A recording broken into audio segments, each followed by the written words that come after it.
సామాన్యుడి గలం నిత్యం ప్రజల పక్షం చూస్తూనే ఉండండి నిఘా టీవీ. 4 కోట్ల మంది తెలంగాణ ప్రజల సాక్షిగా చెప్పేది ఈ 70 లక్షల మంది రైతులను ఖచ్చితంగా ఈ ముఖ్యమంత్రి వెన్నుపోటు పొడిచిండు. మాయ మాటలతోని మభ్యపెట్టి తడిగుడ్డతో గొంతు కోసిండు.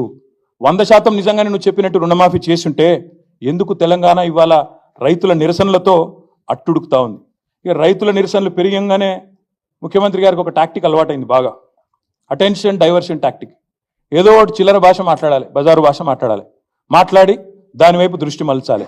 దరిద్రం ఏంటంటే ఆయన బూతులు మాట్లాడతాడు, నికృష్టంగా మాట్లాడతాడు, దాన్ని రాసేవాళ్ళు ఉన్నారు, చూపెట్టేవాళ్ళు ఇంకా అదో పైశాచిక ఆనందం.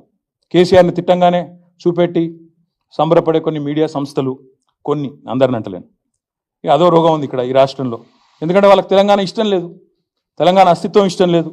కాబట్టి సహజంగా కేసీఆర్ని తిడితే సంకలు గుద్దుకుంటూ అరే బాగా తిట్టిండు,